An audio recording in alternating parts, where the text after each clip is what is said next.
Well, guys, I'm pissed. All right, I'm pissed.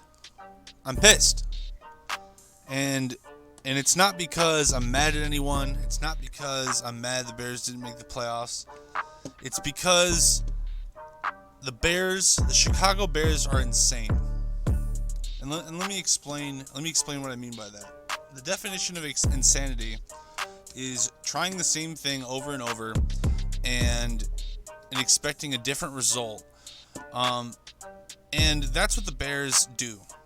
And I don't think they do it intentionally. I think they are just literally insane as a collective group. Not anyone in particular. Just this has happened my entire life. So what happens is we get a good defense, right? We play well with that good defense. We get a good running game. We play well with that good running game. And then we get a quarterback who we think is a good enough quarterback, who we think it can do the thing we want him to do, and then it's literally just a constant roller coaster ride. It happened with Rex Grossman, it happened with Brian Griese, it happened with Jay Cutler, and now, again, it's happening with Mitchell Trubisky. The same exact thing. And am I saying that Mitchell Trubisky is as bad as Jay Cutler? No. Well, Jay Cutler statistically is better, but that's not my point. That's not my point. That's not what I'm trying to say. I pride myself on being very objective about sports, especially basketball. I'm very objective about basketball. I don't get too hung up on being a fan of the Bulls or anything like that. I focus on the game and I watch the game and I'm very pure about it. But with football, I get a little bit emotional. I get a little bit upset. And when the Bears lost the playoff game last year, I remember just feeling just angry and frustrated, and I was kind of like throwing things a little bit. I was just a little bit mad because they're just such a tease team. They really are. They're such a tease. They make you think that they're going to be dominant, and then they just come out and just shit bricks week to week. Or they dominate you one week and then they take a shit the next week. Dominate the next. It's exhausting. It's exhausting, and it leaves me frustrated in week 15. It leaves me upset. It leaves me tired of this shit. But Jeff Dickerson wrote out just what's been going on between Matt Nagy and Mitchell Trubisky, and I'll explain throughout the article why I'm so frustrated, really. And Chicago Bears coach Matt Nagy denied a rift exists between Mitchell Trubisky after the 25-year-old quarterback questioned the elements of the offensive game plan on Sundays. And he didn't question the see. This is where the media. This is where the fake news media right here.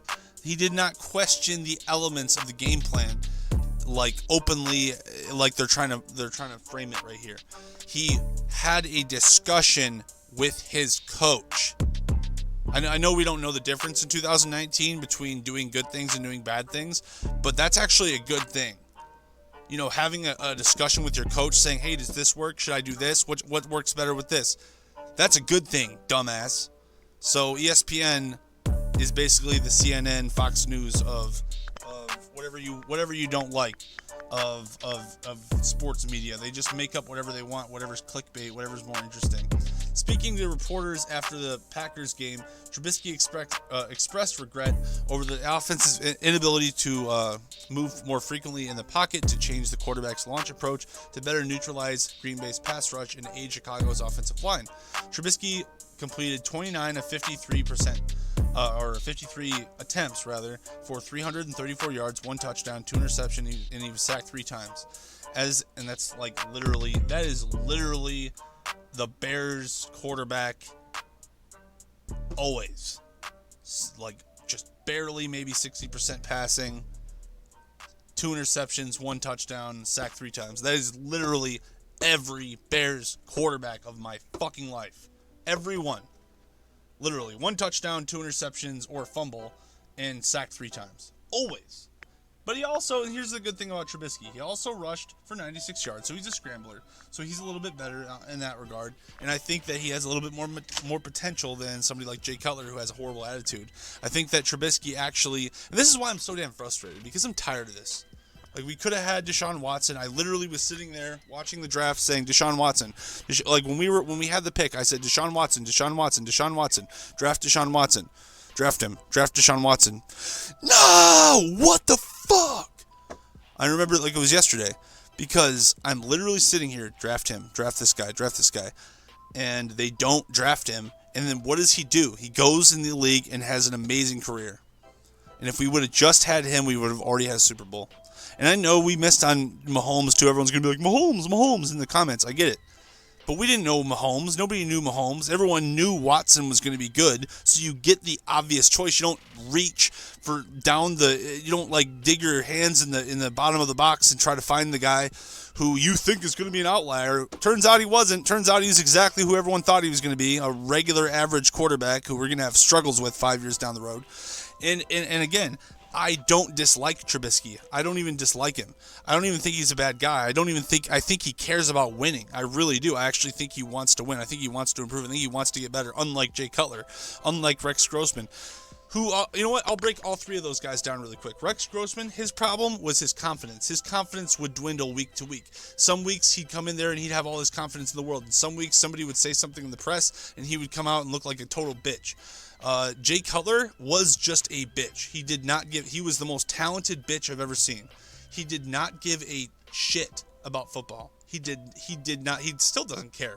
Like, you watch, he has a stupid reality show I don't watch, but I've seen clips of him. And he's just an asshole. He doesn't give a shit about anything. He has $100 million. He doesn't care about anything or anyone. He is the most selfish prick I've ever seen in sports, honestly. He doesn't care. When he loses, he doesn't care. When he wins, he story up like a jerk.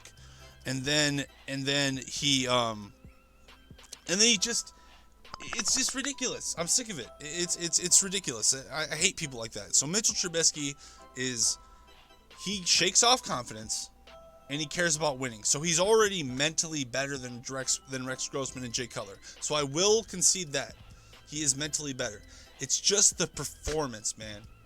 It's so hard for me to just be on your side, for me to defend you, for me to say like, oh, that was just a bad scheme. We need to try this. It's so hard for me to do this when it's just it's week to week. Now has he had a couple of good weeks? Yeah, you see at the bottom here. They break down over the past few weeks. He's played pretty well. He's not so bad. He's getting his touchdown passes up again. Okay, sure, fine. But this is the Packers, man, and we really, really could have used that win just for morale going into next year. Because now this is why I'm pissed. This is the crux of why I'm upset. This is the crux of the video. Because I don't know. I would rather be the Jets right now, where you suck, but you know what you have to improve on. You have like a clear slate out. Okay, well, we suck here, we suck here, we suck here, we suck here. We're good here and here. That's it. We have to improve here, here, here, here, and here. The Bears are like, well, we don't know. The quarterback might be good. The defense might be worth paying. The secondary might be good. We might have good enough running backs. We don't fucking know. That's why I'm pissed. It's so annoying. This team is one of the most impossible to assess. It's like the Panthers. The Panthers are like, oh yeah, you got like good players across the board, but are you gonna win games?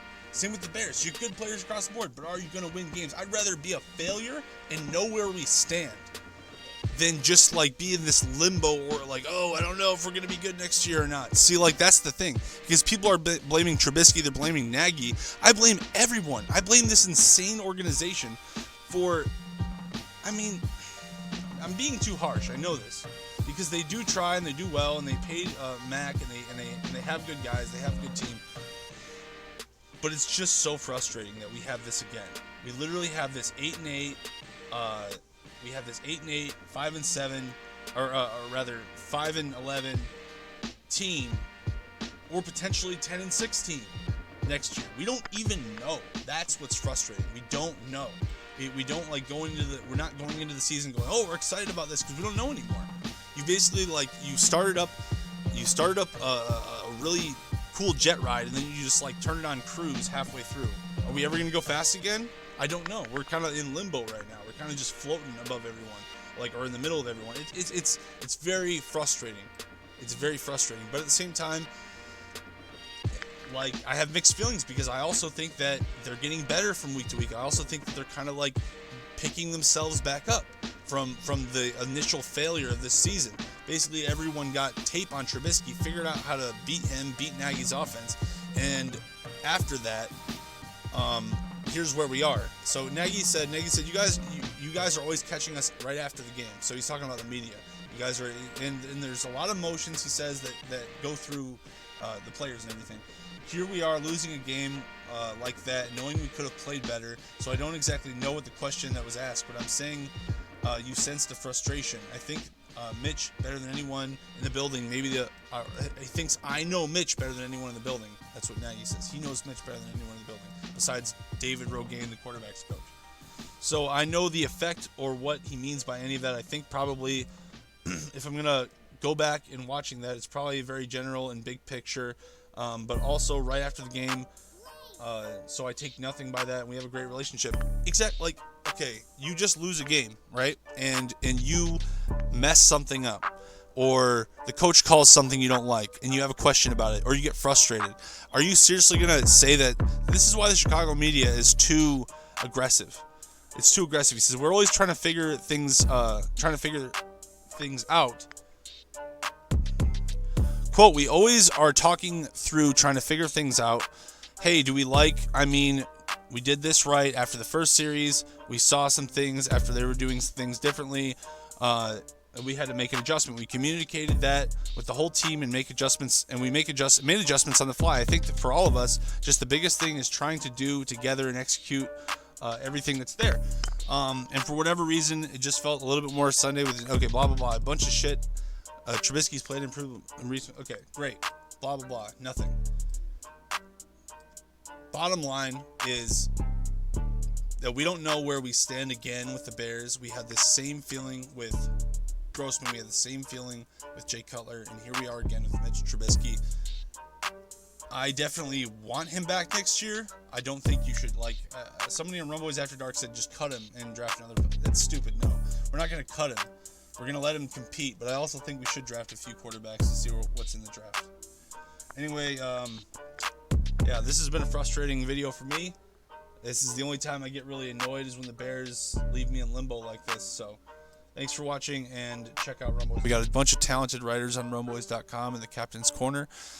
We have baseball, football, fighting, basketball, college basketball, everything that you could want. It's all here. And also we got this Rumboys store. Check out, we got a lot of good gift ideas, a lot of awesome designs. Promo code CENTRAL to save some money. Thanks for watching Rumboys Sports. Also check out Robbie J. Check out Justin Imperion Clock Management. Check out Miles Peacock. Dilly Dilly, Merry Christmas, God bless, and have a happy New Year.